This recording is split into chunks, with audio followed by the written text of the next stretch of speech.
Welcome to the deep dive. Look, you're someone who wants to get past the surface, right? To really get what makes things work. Or what makes them not work. Exactly. And today we're digging into how movements, the kind that really make a lasting difference, actually get going.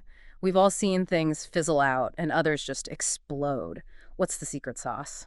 Yeah, and it relates to how you learn, too. You can try to learn every single fact, but you just get overwhelmed. The real insight comes when you grasp the core principles driving it all. That's what we're trying to do today. This is our deep dive into building large-scale movements. We're looking at excerpts from something called Building a Movement Through the 20%. It's a really interesting concept. Yeah, and it might kind of flip how you think about making change happen. It probably will. And the big question, really, whether you're leading a company, a community group, or just trying to share a good idea, is this. Ever wondered how a really small, dedicated bunch can create something huge?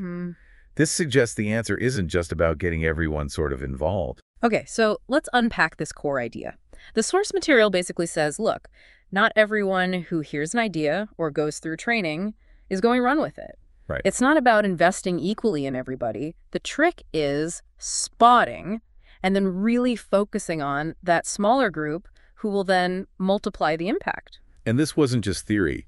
The document talks about this T4T story. T4T stands for training for trainers. Yeah. It's about equipping people to train others. Okay. And the person who developed this, Ying, he noticed really early on that when he trained people, they responded very differently, like night and day sometimes. How so? Like, what were the differences? Well, he basically saw four types. Yeah. First, you get the attendees. They show up, they listen, maybe take notes. They don't do anything with it afterwards. Exactly. They don't apply it. In the context here, which is often faith-based, they don't witness or share. Okay, type 1. What's next? Then you have the witnesses. Now, these folks do share what they learned. They might tell others, maybe even convince a few people. That sounds pretty good. It is good. The document even mentions super spreaders.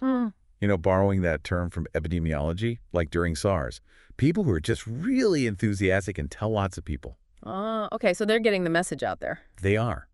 But here's the catch. Witnesses usually don't go on to start new independent groups themselves. They spread the message, but not necessarily the structure for growth. Gotcha. So that leads to the third type. Precisely. The starters. These people witness, they bring people in, and they actually start new groups. They take the initiative. Okay, now that sounds more like movement building, starting new things. It's definitely a step up. They're planting new seeds, creating new hubs. But, and this is the crucial part according to this model, even that might not be enough for a movement that multiplies on its own. So what's missing? What's the fourth type? The trainers. And this is that key 15-20% the title talks about. Okay. Trainers do it all. They witness, they start new groups, and here's the kicker. They actively train the people in their new groups how to also witness, start groups, and train others. So they're replicating the entire process. Exactly. They're not just planting churches or groups. They're creating church planters, group starters, trainers. That's where you get that exponential generation after generation growth. That makes sense. Starters add groups one by one, kind of linear.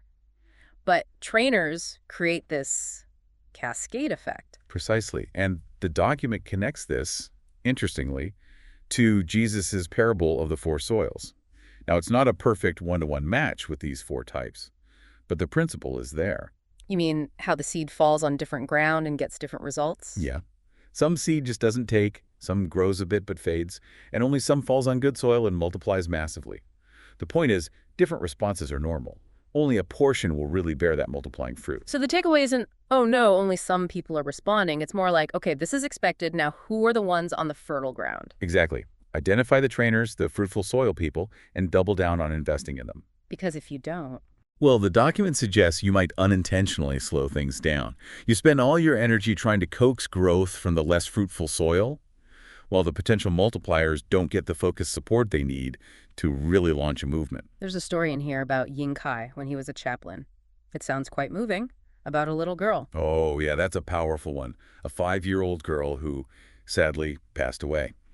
But her simple faith had such an impact that through her whole non-Christian family came to believe. Wow. It just shows, doesn't it? The impact one person truly connected to the core message can have, even without, formal trainer status. It makes you think about where real influence lies. Yeah, it really does. And the document also really drills down on this difference between starters and trainers. It calls trainers CPM catalysts. CPM meaning church planting movement. Right, because just starting churches or groups being a starter is good, valuable work.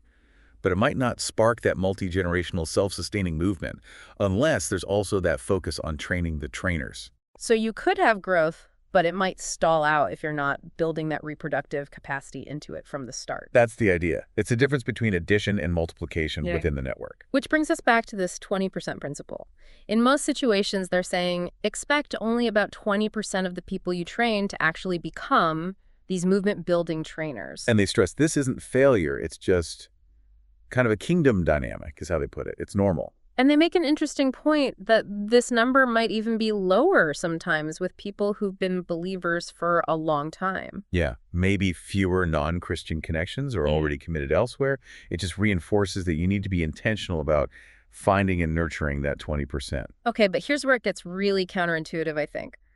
The document insists you often can't predict who that 20% will be. Right. Our assumptions about who looks like leadership material, often totally wrong. They give examples like the Gerasene demoniac, fishermen becoming apostles, Lydia and the jailer in Philippi. Not exactly the expected candidates. No. It really challenges us to look beyond the surface, beyond credentials or appearances. Potential could be hidden in the most unlikely people. And the story that really hammers this home is about Little Mo. Oh yeah, Little Mo. Fantastic story. Tell us about him. He was, what, 14? 14 years old, part of the Aina people group, and apparently everyone else, older people, were kind of hesitant, maybe scared to share their faith or start groups. Fear was holding the whole thing back. Okay. But Little Mo, this kid, he just went for it. Overcame the fear, started sharing, started leading, and he ended up being the spark. Entire villages came to faith through his efforts. He became a key catalyst for a whole movement among his people. Wow, a 14-year-old kid nobody expected. Exactly. It just powerfully shows that potential trainers can pop up anywhere. And it also shows, fear can block things, but faith, that could be contagious too. Little Mo's courage inspired others. So these trainers, whether they're expected like the apostles or unexpected like Little Mo, they're described as the tools God uses to build the movement. Yeah, because it's through them that you get that exponential growth, right? Multiple generations of disciples, groups starting groups.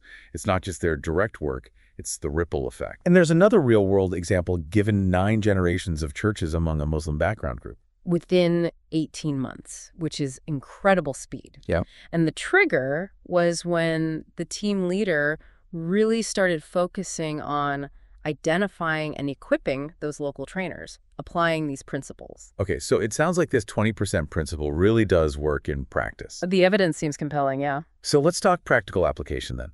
If you know only about 20% are likely to become trainers, what does that mean for how you should spend your time? Well, the logical conclusion they draw is you need to train a lot of people to find that 20%. You have to cast a wide net. So quantity matters in the initial phase? Yes, but with the specific goal. It's not just random activity. The document argues that training groups should be seen as the highest value activity if you want a movement. You got to prioritize it, fill your schedule with it. Like Ying and Grace, apparently training 20 or 30 groups a week, that's intense. It shows the level of focus, doesn't it? It's about creating enough at-bats to find those heavy hitters, those trainers. And they had a specific strategy to manage that, the 2-week cycle. Yeah, that's a clever idea. Instead of meeting with each training group every week, they'd meet every other week. Wow. To free up the trainees in the off week to actually go do the stuff. Start their own groups, lead them, put the training into practice immediately. So it builds an application time and stops people feeling like, I'm too busy with training to actually do the work. Exactly. And, bonus, it allows the trainer to potentially handle twice as many groups over time. Smart. And there was another multiplier idea mentioned, the power of 2. Right. The simple idea that if each new trainer aims to start at least 2 new groups, rather than just 1, the overall growth rate of the movement accelerates dramatically. Seems like a small change, just 1 versus 2. But think exponentially. It compounds quickly. There's an anecdote about a trainer who had this aha moment when they grasped this. It just clicked how much faster things could grow. Okay, so let's maybe recap some of these key ideas that maybe run counter to how we might normally think. Sure. There's a 20% rule itself. Expect only a fraction to multiply. Right. Then the need to actively identify and invest way more in that 20%, the fruitful soil. Then the necessity of training many people to find the few. Don't be too selective up front. Hmm. And this power of two, aiming for each trainer to start at least two groups for faster expansion. And underlying all of it, the main point of any training meeting shouldn't just be learning stuff. But enabling the trainees to actually become trainers themselves, Yeah. it's got to be about reproduction, passing it on. So wrapping this deep dive up, the big takeaway from building a movement through the 20% seems to be, well, it's not about spreading yourself thin, trying to get everyone equally engaged. No, it's much more strategic. It's about identifying and really empowering that vital fraction, that 20%, who have the DNA, the drive, the ability to reproduce and multiply whatever it is you're trying to build. Which leads to a final thought for you, the listener. Thinking about this 20% principle, are there areas in your life, your work, your community, where you might see explosive growth if you shifted focus? Yeah, if you consciously looked for and invested in the potential trainers, the multipliers in that context, it's a principle that could apply way beyond just the religious movements discussed here. Absolutely. Building a team, launching a product, spreading an idea, anywhere you want, multiplication, not just addition. Yeah. Understanding who those key reproducers are and how to support them could really unlock something. Definitely something to chew on. For sure. Well, thanks for joining us for this deep dive.